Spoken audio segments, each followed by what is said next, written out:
નમસ્કાર, હું છું આપની સાથે હિરલ મહેતા. વનેક્સ બેટ અને વીટીવી ન્યૂઝ દ્વારા પ્રસ્તુત વિશેષ કાર્યક્રમ ક્રિકેટ પ્રિડિક્ટામાં આપનું સ્વાગત છે. આજે આઈપીએલ સિઝનની 63મી મેચ ગુજરાત ટાઇટન્સ અને કોલકાતા નાઇટ રાઇડર્સ વચ્ચે અમદાવાદના નરેન્દ્ર મોદી સ્ટેડિયમમાં રમાનાર છે. ગુજરાતે સિઝનની 12માંથી 5 મેચ જીતીને પ્લે ઓફ માટેની ક્વોલિફાય થવાની રેસમાં રહેવા માટે આજની મેચ અને આગામી અન્ય એમ 2 મેચ જીતવી અનિવાર્ય છે. ત્યારે કોલકાતા 11 મેના દિવસે પ્લેઓફ માટે ક્વોલિફાય થનાર પ્રથમ ટીમ બની હતી, તો કોલકાતાએ સિઝનની 12 મેચમાંથી 9 મેચ જીતી છે. તો આજની મેચ અંગે વાત કરીએ તો આ સિઝનમાં ગુજરાત અને કોલકાતા વચ્ચે પહેલી વખત ટક્કર થવા જઈ રહી છે અને આઈપીએલના ઇતિહાસમાં બંને ટીમ વચ્ચે માત્ર 3 મેચ જ રમાઈ છે, જેમાં ગુજરાતે 2 અને કોલકાતાએ 1 મેચ જીતી છે. અને આ બંને ટીમના સર્વોચ્ચ સ્કોરની જો વાત કરીએ તો કોલકાતા સામે ગુજરાતનો સર્વોચ્ચ સ્કોર 204 રનનો છે, જ્યારે કોલકાતાનો ગુજરાત સામે સર્વોચ્ચ સ્કોર 207 રનનો છે. અને હવે વાત કરીએ આજની મેચના પીચ રિપોર્ટની. આજની મેચ અમદાવાદના નરેન્દ્ર મોદી સ્ટેડિયમમાં રમાનાર છે અને અમદાવાદના સ્ટેડિયમમાં અત્યાર સુધી 32 આઈપીએલ મેચ રમાઈ છે, જેમાં રનનો પીછો કરતી ટીમે 18 મેચ જીતી છે. તો અહીં પ્રથમ દાવનો સરેરાશ સ્કોર છે તે 171 થી 160 રનનો છે. આઈપીએલની આ સિઝનમાં નરેન્દ્ર મોદી સ્ટેડિયમમાં 6 મેચ રમાઈ છે, જેમાંથી પ્રથમ બેટિંગ કરનાર ટીમે 2માં જીત મેળવી છે, જ્યારે ટાર્ગેટનો પીછો કરતી ટીમ 4 વખત મેચ જીતવામાં સફળ રહી છે. તો ગુજરાતની ટીમની બેટિંગની જો વાત કરવામાં આવે તો બંને ઓપનર શાનદાર ફોર્મમાં પરત ફર્યા છે અને છેલ્લી મેચમાં બંને બેટ્સમેનોએ સદી પણ ફટકારી હતી અને પ્રથમ વિકેટ માટે 210 રનનો રેકોર્ડની ભાગીદારી પણ કરી હતી. તો બીજી બાજુ કોલકાતાએ છેલ્લી મેચમાં મુંબઈ ઇન્ડિયન્સને 18 રને હરાવીને પ્લે ઓફમાં પોતાનું સ્થાન સુનિશ્ચિત કર્યું હતું. સુનિલ નારાયણ અત્યાર સુધી ટીમ માટે ટ્રમ્પ કાર્ડ સાબિત થયું છે અને તેણે અત્યાર સુધીમાં 461 રન બનાવવા ઉપરાંત 15 વિકેટ પણ લીધી છે. તો આજની મેચમાં પીચ બેટ્સમેનો માટે અનુકૂળ રહી છે અને આ મેચમાં પણ મોટો સ્કોર જોવા મળી શકે છે. તો આજ મુદ્દે આપણે ચર્ચા કરીશું. ચર્ચા કરવા માટે આપણી સાથે જોડાઈ ગયા છે ક્રિકેટ એક્સપર્ટ અને ક્રિકેટ પ્રેઝન્ટર રાજેન્દ્રસિંહ ચૌહાણ. રાજેન્દ્રજી, ખૂબ ખૂબ સ્વાગત છે વીટીવી ન્યૂઝમાં આપનું. અને સૌથી પહેલા વાત કરવી છે ગઈકાલની મેચ વિશે શું એનાલિસ કર્યું છે તમે? જી નમસ્કાર, આભાર, અભિનંદન સૌ દર્શકોનું. હવે કાલે જે સુપર સન્ડેમાં 2 મેચ રમવામાં આવી, એમાં જે પહેલું મેચ હતું, દિવસનું મેચ હતું, એ ચેન્નઈ સુપર કિંગ્સ અને રાજસ્થાન રોયલ્સના વચમાં મેચ રમવામાં આવી ચિદમ્બરમ સ્ટેડિયમમાં. કાલે પણ મેં કીધું હતું કે રાજસ્થાન રોયલ્સની ઘણી વખત સિઝન્સમાં મેં જોયું છે કે રાજસ્થાન રોયલ્સ શરૂઆત સારી કરે છે, પણ છેલ્લે જાતે જ્યારે જરૂર પડે છે ક્વોલિફાઈમાં યા પછી સેમીફાઇનલ કે ફાઇનલમાં, એ ટાઈમ એ લોકોની જ ક્યાં લડખડાઈ જાય છે. તો હવે આપણે વાત કરીએ કાલે શરૂઆતની, તો રાજસ્થાન રોયલ્સના જે સુકાની હતા એને ટોસ જીતીને પહેલે પોતાની ટીમ બેટિંગ માટે ઉતાર્યા. સારી ઠીકઠાક શરૂઆત રહી, ખાસ કરીને યશસ્વી જાયસ્વાલે 24 રન બનાવ્યા એક વખત, એમાં 2 ચોક્કા, 2 સિક્સ માર્યા. અને બીજી બાજુ બટલર એટલું સારું કાલે નહીં રમી શક્યો અને લેગ સાઈડમાં સ્ક્વેર લેગની બાજુ એક શાનદાર કેચ લીધું ત્યાં. એના પછી આવ્યો રિયાન પરાગ બી કાલે 35 બોલ્સમાં 45 રન એને કાઢ્યા અને સંજુ સેમસંગ બંને સારી પાર્ટનરશિપ કરી. પણ ક્યાં ને ક્યાં એ જોવામાં આવ્યું કે લગભગ શરૂઆતથી લઈને છેલ્લા સુધી એ લોકોને વચમાં જે રન રેટ હતું એ 7 થી ઉપર ક્યારે આવી જ નહીં શક્યું. બીજી બાજુ 16 ઓવર સુધી 103 જ રન હતા અને જ્યારે રમતા હતા તો એક વખત તો એવું પણ આવ્યું કે 4 ઓવર સુધી એક પણ બાઉન્ડ્રી નહીં લાગી. હવે કારણ થઈ શકે કે જે પીચ હોય એમાં કદાચિત કઈ પ્રોબ્લેમ થઈ ગયો કે પીચ જે બોલ તો બાઉન્સ નહીં મળી રહ્યું હોય કે બેટ ઉપર નહીં આવી રહ્યું, એવું સેમ સ્ટોરી હાલાંકિ સીએસકે સાથે બી થઈ. પણ ક્યાં ને ક્યાં પછી ધ્રુવ જુરેલે થોડી કોશિશ કરી અને 45 રનની પારી કરીને છેલ્લે લોકો 141 રન આવ્યા. પણ કાલે જે ખાસ જોવામાં આવ્યું, સિમરનજીત સિંહ કરીને જેમનો જે બોલર છે એ 30 મેચ રમી રહ્યો છે. એના પહેલા જે સિમરનજીત સિંહ છે એ નેટ પ્રેક્ટિસમાં જે બોલરે છે, બોલિંગ તરીકેની ભૂમિકા હતી. એના પહેલા વાળો મેચમાં હાલાંકિ થોડો 50 રન આપ્યા, પણ જે પહેલું મેચ રમ્યું હતું એમાં એને બહુ સારા 2 કે 3 વિકેટ એને કાઢ્યા. કાલે બી ફક્ત 26 રન આપીને 3 વિકેટ કાઢ્યા, એટલે દેશપાંડે પણ 2 વિકેટ કાઢ્યા, એટલે 141. હવે વારી આવી ક્યાં ને ક્યાં સીએસકે ની. તો ચેન્નઈ સુપર કિંગ્સની બી શરૂઆત એક વખત ફરીથી સારી, કાલે ડ્રોપ કરવામાં આવ્યો અજિંક્ય રહાણેને, બીકોઝ લાસ્ટ 5-6 મેચોથી ક્યાં ને ક્યાં ફ્લોપ થઈ ગયો હતો, એટલે અજિંક્ય રહાણેને ફ્લોપ કરવામાં અને શરૂઆત ગાયકવાડ અને રુચિ રવિન્દ્ર બહુ સારી શરૂઆત કરી. 27 રન એને બનાવ્યા લગભગ 10 કે 12 21 દળોમાં. પણ એના પછી અગર આપ બેટિંગની વાત કરો તો બેટિંગ ઠીકઠાક રહી. ડેરિલ મિશેલ પણ સારો રમ્યો. એના પછી એના સાથે મોઇન અલી કાલે ફરીથી ફેલ થયો અને 145 રન બનાવીને આ જે મેચ હતી લોકો 5 વિકેટ જીતી લીધી. કાલે અગર બોલિંગની વાત કરો તો કાલે રવિચંદ્ર અશ્વિન જે કે પોતે લોકલ પ્લેયર છે ત્યાંના ચેન્નઈમાં સુપર કિંગ્સના, અને બીજી બાજુ યજુવેન્દ્ર ચહલને વિકેટ એક જ મળ્યું પણ એને રન બહુ ખર્ચ કર્યા અને ક્યાં ને ક્યાં 5 વિકેટથી જીત્યું. પણ હવે એવું લાગે છે અગર આપ સ્કોરબોર્ડ આ પોઈન્ટ ટેબલની તરફ જુઓ તો પોઈન્ટ ટેબલ ઉપર ત્રીજા સ્થાન ઉપર આવી ગઈ છે. હાલાકી એક જ મેચ બાકી છે. અગર એક મેચ બી જીતી જાય જે આરસીબીને સામે છે 18 તારીખે તો ચેન્નઈ સુપર કિંગ્સ લગભગ સ્થાન પક્કો થઈ જશે. પણ રાજસ્થાન રોયલ્સ જેને 16 પોઈન્ટ છે અને બે મેચ એના બાકી છે અને બે મેચમાંથી એક મેચ એને જીતવું ખૂબ જ જરૂરી છે. કારણ કે આ પૂરું પોઈન્ટ ટેબલ આપ જુઓ તો સૌથી પહેલા 16 પોઈન્ટ પ્રાપ્ત કરવાવાળું જે ટીમ હતી રાજસ્થાન રોયલ્સ હતો, પણ છેલ્લા 3 મેચ લગાતાર હારવા પછી એમની સ્થિતિ ક્યાં ને ક્યાં નબળી થઈ છે. જી બિલકુલ. સીએસકેની એક એવી પણ વિકેટ હતી કે જેના ઉપર સૌનું ધ્યાન કેન્દ્રિત થયું હતું, એટલે કે ઓબ્સ્ટ્રક્ટિંગ ધ ફિલ્ડના નિયમ હેઠળ રવિન્દ્ર જાડેજાને આઉટ આપવામાં આવ્યો હતો. તેના વિશે શું કહેશો આપ?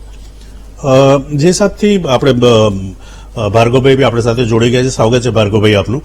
ભાર્ગવભાઈનું પૂછ્યું છે પણ મેં જ્યાં તક જોયું તો એ જયારે રવિન્દ્ર જાડેજા દોડી રહ્યો હતો એને થોડું પાછળ ફરીને જોયું, એને પછી એને થોડું શું ડાયરેક્શન ચેન્જ કર્યું. ડાયરેક્શન ચેન્જ કર્યું એટલે ક્યાં ને ક્યાં ઓબ્સ્ટ્રક્શન તો હતું. ભાર્ગવભાઈ આપનું શું કહેવું છે? હી વોઝ આઉટ એકચ્યુઅલી આ બહુ કોન્ટ્રોવર્શિયલ ડિસિઝન હતું બીકોઝ એકવાર જયારે થર્ડ અમ્પાયર પર ડિસિઝન જતું હોય ત્યારે એનો જોવાનો નિર્ણય ખૂબ જ અલગ થઈ જતો હોય છે. જયારે રવિન્દ્ર જાડેજાએ ટર્ન લીધો અને ભાગ્યા તો ઓબ્વિયસલી એના માઇન્ડમાં કદાચ એવું ના હોય કે હું ઓબ્સ્ટ્રક્ટ કરું, પણ જયારે આપણે કેમેરાના એંગલથી જોતા હોય, થર્ડ અમ્પાયરના એંગલથી જોતા હોય, આઉટસાઇડ વ્યૂથી જોતા હોય તો આપણને એવું ફીલ થાય કે કદાચ એ જાણી જોઈને એને ટર્ન લીધો હોય, પણ એ જરૂરી નથી કે એટ ધ સેમ ટાઈમ બેટ્સમેનના માઇન્ડમાં એ હોય. એટલે આ બહુ કોન્ટ્રોવર્શિયલ છે. આમાં ટીવી અમ્પાયર જેને ફૂટેજ જોવાતી હોય, જેની સામે પિક્ચર જોવાઈ રહ્યા છે, એના બેઝ પર એ ડિસિઝન આપતો હોય અને એ બેઝ પર એને ડિસિઝન અમ્પાયરે પણ બરાબર આપ્યું છે. જી, કાલનું ડિસિઝન એના પછી બી પહેલા બી 2-3 ડિસિઝન હશે. હાલાકી કહેવામાં આવે છે કે ક્રિકેટ ખૂબ જ હાઈટેક થઈ ગયું છે. એના સિવાય પણ ઘણા બધા ડિસિઝન એવા થયા, ઘણા બધા કોન્ટ્રોવર્શિયલ ડિસિઝન આ સિઝનમાં થયા છે. તો આપને શું લાગે છે આજે બધી ચીજો હાઈટેક થઈ છે એનાથી કેટલો પ્રભાવ પડ્યો છે એક આદર્શ ક્રિકેટ ઉપર? આઈ થિંક જયારે પણ હાઈટેક ટેકનોલોજી આવી છે તો એ 100% શ્યોર નથી, અને જે રીતે ડીઆરએસ ની પણ બધી ડિસ્કસ થતી હોય છે 100% શ્યોર નથી. એમાં માર્જિન છે કે આટલું વેરિએશન હોઈ શકે છે. તો ઓબ્વિયસલી એના લીધે પ્લેયરની ઇન્ટિગ્રિટી પર પણ ક્યાંક ને ક્યાંક આપણે જોયું છે કે કેચીસમાં પણ એ સવાલો ઉઠાવાયા છે. અને એકવાર જયારે થર્ડ અમ્પાયર પર જતો હોય ત્યારે આખો પ્રોસ્પેક્ટિવ બદલાઈ જતો હોય છે. જે વિઝ્યુઅલ જોવા મળતા હોય એના બેઝ પર અમ્પાયરે ડિસિઝન આપવાનું હોય છે. તો I think A rule base થઈ જાય છે અને એના લીધે જે એકચ્યુઅલ હેપન થયું હોય, જે ઘટના થઈ હોય એનાથી ખૂબ જ અલગ ડિસિઝન આપણને જોવા મળી શકે છે. જી બિલકુલ. આ સાથે જ એમ ચિન્નાસ્વામી સ્ટેડિયમમાં સૌથી પહેલા ટોસ જીતીને દિલ્હીએ બોલિંગ કરવાનું પસંદ કર્યું હતું. આ નિર્ણયને આપ કઈ રીતે જોઈ રહ્યા છો ભાર્ગવ? આઈ થિંક બરાબર હતું પહેલા બોલિંગ કરવાનો નિર્ણય. આઈ થિંક ચિન્નાસ્વામી સ્ટેડિયમ પર જનરલી નાનું ગ્રાઉન્ડ છે, રન ડિફેન્ડ કરવા એટલા ઇઝી હોતા નથી, પણ દિલ્હીની બેટિંગ ક્યાંક ને ક્યાંક એટલી સારી રહી નહોતી જે લેવલનું બેટિંગ હોવું જોઈએ. રિષભ પંત પણ ગઈકાલ નહોતા. પણ આઈ થિંક જો તમે ટોસની વાત કરો તો ચિન્નાસ્વામી પર ડિફેન્ડ કરવું બહુ અઘરું છે. 200 રન ઇઝીલી ચેસ થતા હોય છે, નાનું ગ્રાઉન્ડ છે. સો હિસ્ટ્રી પ્રમાણે એની ટ્રેડિશન પ્રમાણે ડિસિઝન બરાબર હતું, પણ એ રીતનું બેટિંગ કરી નહીં શકે દિલ્હી. જી ભાર્ગવભાઈ, કાલના પહેલા મેચની વાત કરીએ રાજસ્થાન રોયલ્સ અને જે સીએસકેના વચમાં રમવામાં આવ્યું તો સીએસકે હવે ત્રીજા સ્થાન ઉપર આવી ગયું છે. એક મેચ બાકી છે હાલાકી, અને એ લોકોનો ચાન્સ છે 16 પોઈન્ટ થઈને. રાજસ્થાન રોયલ્સ ઓલરેડી પહેલી ટીમ હતી જેને કે 16 પોઈન્ટ મળ્યા, અને એવું ઘણી વખત થાય છે કે રાજસ્થાન રોયલ્સ શરૂઆત સારી કરે છે. પહેલા જે મેચ રમ્યા હતી 9માંથી 8 એ લોકો વિન થયા 8 મેચોમાં અને 16 પોઈન્ટ હતા. એના પછી લગાતાર 3-4 મેચ લોકો હારી ચૂક્યા છે. હાલાકી એક હૈદરાબાદની સામે દેટ વોઝ વેરી ક્લોઝ. એના પછી બી પણ કાલે જે એમની બેટિંગ આપે છે, ખાસ કરીને સંજુ સેમસંગ અને રિયાન પરાગ જે ખૂબ જ એટેકિંગ બેટ્સમેન છે, અને હવે બટલર બી લગભગ ક્વોલિફાઈ રાઉન્ડ પછી ઇંગ્લેન્ડ એ લોકોને પાછું જવાનું જે નિર્દેશ મળ્યું છે એમની ટીમની તરફથી, એમને ઓર્ગેનાઇઝેશનની તરફથી. તો આપને શું લાગે છે કાલે ખરેખર જે પીચ હતું એમાં કઈ પ્રોબ્લેમ હતી? બીકોઝ સીએસકેની બી અગર આપ જુઓ તો એ લોકોએ 18.1 જી લગભગ 111 બોલોનો ફેસ કરીને પછી લોકો 145 રન બનાવે. તો કોઈ પીચનું કોઈ એવું આપનું લાગતું હતું? ના, બિલકુલ. ગઈકાલ બપોરની મેચ હતી અને જે રીતની ગરમી પડી રહી છે અને ચેન્નઈ તેની ગરમી માટે જાણીતું છે કે ત્યાં ખૂબ જ ગરમી હોય છે, હીટ નું પ્રમાણ ત્યાં વધારે હોય છે, એના લીધે પીચ ખાસી સુકાઈ જતી હોય છે, ત્યાં બોલ બેટ પર સારી રીતે આવતો નથી, પીચમાં મોઇસ્ચર નથી રહેતું, અને બપોરની જયારે ગેમ હોય ત્યારે આપણે જનરલી જોયું છે કે પહેલી બેટિંગ થોડી ડિફિકલ્ટ હોય છે, પછી જેમ થોડો સાંજનો ટાઈમ થાય 6 વાગે 7 વાગે થોડું ઈઝી થતું હોય છે બેટિંગ કરવા માટે. સો ઓબ્વિયસલી પીચ તો કન્ડિશન્સ એવી થઈ જાય છે કે હવે મે મહિનામાં થોડી પીચ ડ્રાયઅપ થાય. ચેન્નઈનું ગ્રાઉન્ડ પણ મોટું છે અને મોટા ગ્રાઉન્ડ પર જયારે સ્લો પીચ હોય ત્યારે એટલા ઇઝીલી સિક્સીસ વાગતા નથી, અને એના લીધે જ રાજસ્થાને થોડું સ્ટ્રગલ કર્યું હતું. આઈ થિંક 14 ઓવરમાં એ લોકોના જસ્ટ 92 રન્સની અરાઉન્ડ હતા, 3 જ વિકેટ પડી હતી, પણ એ લોકોને એક મોમેન્ટમ ના મળ્યું અને લેટર ઓન છેલ્લી 3-4 ઓવરમાં કવર થયું. પણ એ પીચ થોડી સ્લો હોય છે જનરલી બપોરની ગેમમાં, અને આપણે જોવા મળશે વધારે ને વધારે જેમ જેમ ટુર્નામેન્ટ આગળ જશે તેમ. જી બિલકુલ. આ સાથે જ રજત પાટીદારે પણ 32 બોલમાં 52 રન્સ કર્યા હતા, વિલ જેક્સે પણ 41 રન કર્યા હતા. શું કહેશો રાજેન્દ્રજી?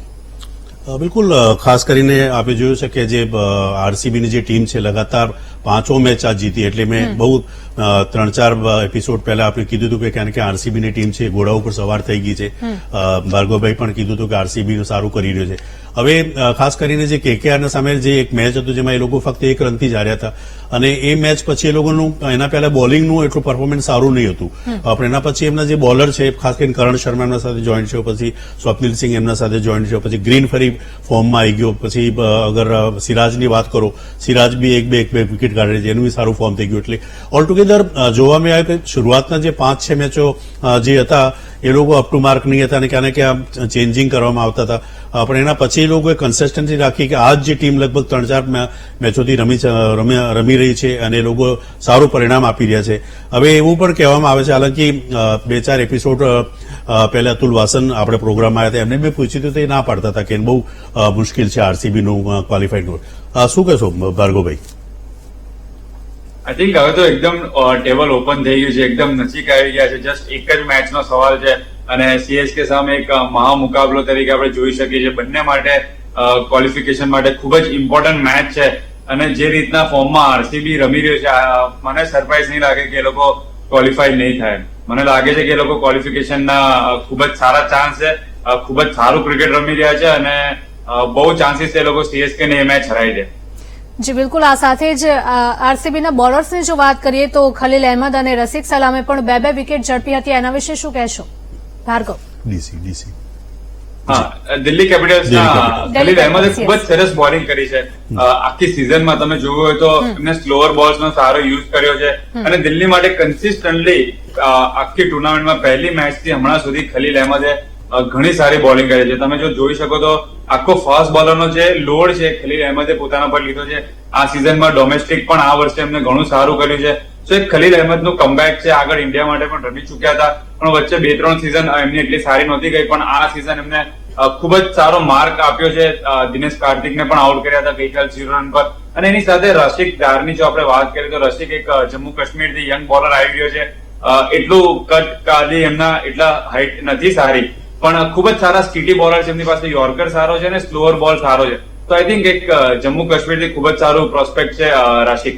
જી, કાલની બીજી મેચની વાત કરીએ આપણે, જે કે ચિન્નાસ્વામી સ્ટેડિયમમાં રમવામાં આવી, એમાં દિલ્હી કેપિટલ્સની એ લોકો 3 કેચ છોડ્યા, એના પછી 2 અનફોર્ચ્યુનેટલી રન આઉટ. ખાસ કરીને ફ્રેઝર જેવો ખેલાડી નોન સ્ટ્રાઇકર એના ઉપર હતો અને યશ દયાલનો હાથ લાગ્યો અને પછી રન આઉટ થઈ ગયો. સ્ટબ્સ બહુ સારો ખેલાડી છે કે બહુ સારી બેટિંગ કરી રહ્યો છે આ પૂરા સિઝનમાં, એ પણ રન આઉટ થઈ ગયો. પણ ક્યાં ને ક્યાં પંત કાલે નહીં હતો, કારણ કે જયારે પંત ગ્રાઉન્ડ ઉપર રહે છે તો એ આખું લાઈવ રહે છે આખું. તો આપને શું લાગે છે કે કાલે હાલાંકિ અક્ષર પટેલ બહુ સારી કેપ્ટન્સી કરી, સારી કપ્તાની કરી, પોતે એને 57 રન બનાવ્યા છેલ્લા સુધી.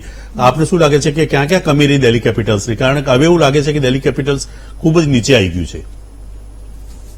આઈ થિંક જે ગઈકાલે એમની ફિલ્ડિંગ હતી એ સહેજે અપ ટુ ધ માર્ક નથી. આઈ થિંક 4 કેચીસ એમને ડ્રોપ કરી ચુક્યા હતા, ત્યાર પછી એમને પહેલો કેચ સારો પકડ્યો હતો. આઈ થિંક 4 કેચીસ T20 ફોર્મેટમાં બહુ જ વધારે છે. તમે આટલી સારી ટીમ, જે આરસીબી જેવી ટીમ ઘણા સારા ફોર્મમાં રમી રહી છે, એવી ટીમને તમે 4 ચાન્સીસ આપશો તો બહુ ઓછા ચાન્સીસ છે કે તમે ગેમમાં કમબેક કરી શકો. અને જે રીતે રનઆઉટ થયા, આઈ થિંક ફ્રેઝર જે રનઆઉટ થયો બહુ અનલકી હતો, એમાં કોઈ કઈ ના કરી શકે. આઈ થિંક આવું ઘણી ઓછી વાર. Welcome back. તો ગઈકાલે જે મેચ રમાઈ એના વિશે આપણે ચર્ચા કરી રહ્યા હતા અને હવે વાત કરવી છે આજે જે મેચ રમાવાની છે અમદાવાદના નરેન્દ્ર મોદી ક્રિકેટ સ્ટેડિયમમાં. Gujarat Titans versus Kolkata night riders વચ્ચે આ મુકાબલો થવાનો છે સાંજે 7:30 વાગે. રાજેન્દ્રસિંહજી, શું લાગી રહ્યું છે આજની આ મેચ નરેન્દ્ર મોદી સ્ટેડિયમમાં? બિલકુલ, આ મેચ ખાસ કરીને કેકેઆર તો ઓલરેડી ક્વોલિફાઈડ થઈ ગયા છે 18 પોઈન્ટના સાથે, પણ ક્યાંક ક્યાં કેકેઆરનું આપ જુઓ તો એ લોકો જીતવાની પૂરી કોશિશ કરશે, કારણ કે એ લોકોનું જે મોમેન્ટમ છે બહુ સારું બની ગયું છે અને ક્વોલિફાયર રાઉન્ડ में સેમીફાઇનલ ફાઇનલમાં બી એ લોકોની પૂરી કોશિશ રહેશે કે એમનું જે મોમેન્ટમ. હવે બીજી બાજુ ફિલ સોલ્ટ ટીમ હું વાત કરવાની આપનું કહેવું ચાહું છું કે ફિલ સોલ્ટ જે કે ઇંગ્લેન્ડના પ્લેયર છે અને બહુ જબરજસ્ત ઓપનિંગ કરીને આપે છે, ખાસ કરીને કેકેઆરની ટીમના હાલ સુધી એક મેચ છોડી તો મોસ્ટ ઓફ ધ મેચમાં એમને અને સુનિલ નારાયણ બહુ જબરજસ્ત ઓપનિંગ કરીને આપી છે, સારી શરૂઆત કરીને આપી છે.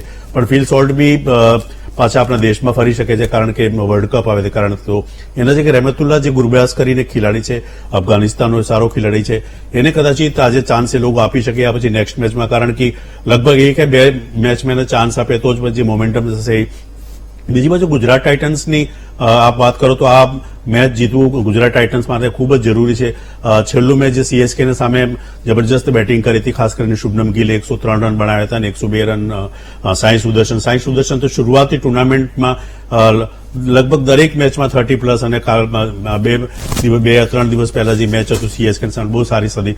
હવે તમે સુનિલ નારાયણની વાત કરો તો સુનિલ નારાયણ 2 વખત આઉટ કરી ચૂક્યો છે શુભનમ ગિલને અને 1 વખત એને આઉટ કર્યો છે સાઈ સુદર્શને. બીજી વખત રસેલ લગભગ 222 રન કાઢ્યા છે અને 15 વિકેટ લીધા છે અને રેકોર્ડ જુઓ તો 461 રન આ સિઝનમાં કાઢ્યા છે સુનિલ નારાયણે અને 15 વિકેટ કાઢ્યા છે, 461 રન બનાવ્યા છે.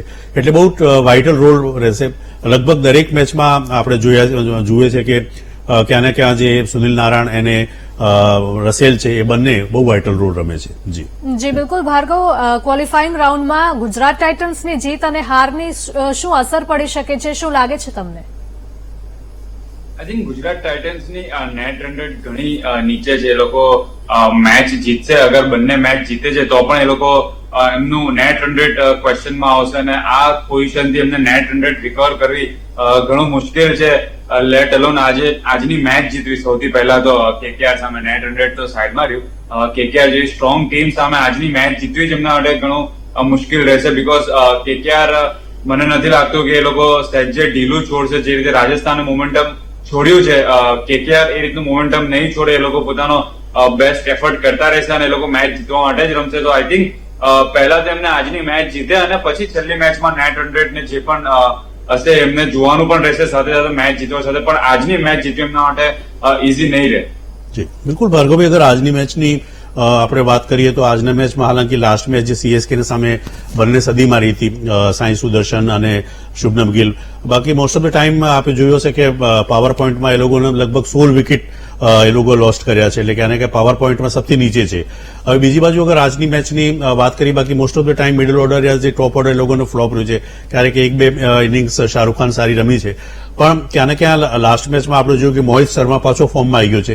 રશીદ ખાનની વાત કરીએ તો રશીદ ખાને હાલ સુધી લાસ્ટ મેચમાં 2 વિકેટ કાઢી. તો આપને શું લાગે છે કે બોલિંગમાં રશીદ ખાન અને મોહિત શર્મા ફરી ફોર્મમાં આવી ગયો છે તો કેટલો મોટો રોલ રમી શકે છે એ લોકો બંને? બિલકુલ. જે રીતે ગઈ મેચમાં મોહિત શર્માના સ્લોઅર્સ બોલ ખાસા ઇફેક્ટિવ રહ્યા હતા અને એ લોકો રેડ સોઇલની પીચ પર પણ રમ્યા હતા અને હું એક્સપેક્ટ કરું છું કે આજે પાછા ગુજરાત ટાઇટન્સ રેડ સોઇલની પીચ રમે. એના પર એ લોકોને માફક આવે છે, શુભમન ગિલને માફક આવે છે, સાઈ સુદર્શનને માફક આવે છે, મોહિત શર્માને માફક આવે છે. એમના સ્લોઅર બોલ્સમાં થોડો વધારે ઉછાળ મળે છે, જેના લીધે વધારે ઇફેક્ટિવ થઈ જાય છે અને બેટ્સમેન માટે એટલું ઇઝી રહેતું નથી. સો આઈ થિંક જે લોકો સિમિલર કાઇન્ડ ઓફ પીચ પર રમશે રેડ સોઇલની તો એમની ટીમને વધારે માફક આવશે અને at the same time Rashid ખાને ઘણી ઇકોનોમિકલ બોલિંગ કરી હતી. અત્યાર સુધી 1-2 મેચમાં એમને થોડો માર ખાધો હતો, જે એમની bowling up to the mark નહોતી, થોડા શોર્ટ બોલ થતા હતા, પણ લાસ્ટ મેચમાં ઘણી એમને સારી બોલિંગ કરી હતી. સો આઈ થિંક એમના બોલર થોડા ફોર્મમાં આવ્યા છે, પણ એમનો જે મિડલ ઓર્ડર છે, જો કદાચ 2 વિકેટ શરૂઆતમાં જલ્દી પડી તો પછી એ લોકો કઈ રીતે મોટું ટોટલ કરે છે એ જોવાનું રહેશે આપણે. જી, હવે થોડું આપણે ડિસ્કસ પોઈન્ટ ટેબલ ઉપર કરી લઈએ. તો પોઈન્ટ ટેબલ હું આપને બતાવી દઉં. સૌથી ઉપર KKR છે, 18 પોઈન્ટ છે, દે ઓલરેડી ક્વોલિફાઈડ. બીજી બાજુ રાજસ્થાન રોયલ્સ 16 પોઈન્ટ ઉપર છે અને ચેન્નઈ સુપર રાજસ્થાન રોયલ્સનું જે રન રેટ છે એ ઘણું નીચું છે KKR ના સામે, 0.349, અને ચેન્નઈ સુપર કિંગ્સને ફક્ત એક જ મેચ રહી છે. તો હવે આપને શું લાગે છે કે ફર્સ્ટ ફોરમાં કઈ કઈ ટીમ આવી શકે છે ક્વોલિફાય કરવા માટે? I think KKR, Rajasthan, Sunrisers Hyderabad અને મને લાગે છે કે કદાચ RCB ક્વોલિફાય થશે. જી, LSG માટે આપનો શું વિચાર છે? કારણ કે એમને પણ 2 મેચ હજુ બાકી છે. હાલાંકि last match that was very horrible, પણ એ લોકો બહુ બુરી તરહથી હાર્યા હતા હૈદરાબાદના સામે. હૈદરાબાદને 14 પોઈન્ટ છે અને હજુ પણ 2 મેચ રમવા બાકી છે. તો હૈદરાબાદ ને LSG નું આપ કઈ તરીકે એનાલિસિસ કરશો? લગભગ આઈ થિંક હૈદરાબાદનું તો લગભગ પક્કું છે, એક મેચ બી જીતી લે તો બી 16 પોઈન્ટ થઈ જશે, પણ LSG ના શું ચાન્સીસ છે? આઈ થિંક હૈદરાબાદને તો એક જ મેચ જીતવાની જરૂર છે અને એ લોકોની રન રેટ પણ ઘણી સારી છે. તો મને લાગે છે કે 2 માંથી એક મેચ તો હૈદરાબાદ જીતી જશે અને ક્વોલિફાય થઈ જશે. LSG ને પણ ચાન્સ છે, એ લોકો પણ જો બંને મેચ જીતે તો ક્વોલિફાય થઈ શકે છે. પણ જે રીતનું ક્રિકેટ ઇનકન્સિસ્ટન્ટ રમ્યા છે LSG, અને 2 માંથી બંને મેચ જીતવી, કદાચ મને લાગે છે કે એ લોકો એકાદ મેચ તો હારશે અને એમનું cricket up to the mark રહ્યું નથી.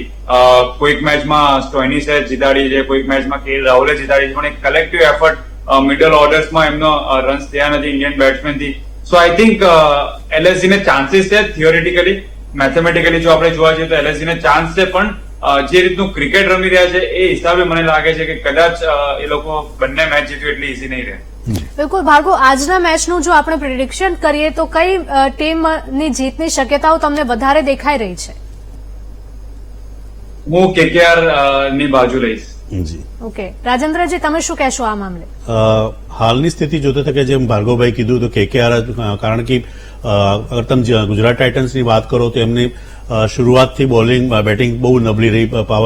પાવર પ્લેમાં એ લોકો દે લોસ 16 વિકેટ્સ, અને ખાલી લાસ્ટ મેચમાં એ લોકો CSK ને સામે 100 રન બનાવ્યા, સાંઈ સુદર્શન બંને. પણ ક્યાં ને ક્યાં KKR નું સારું મોમેન્ટમ ચાલી રહ્યું છે, અને હું પણ, હાલાંકि આપણે ગુજરાતની ટીમ છે, પણ ક્યાં ને ક્યાં હું પણ KKR ના પક્ષમાં જ છું.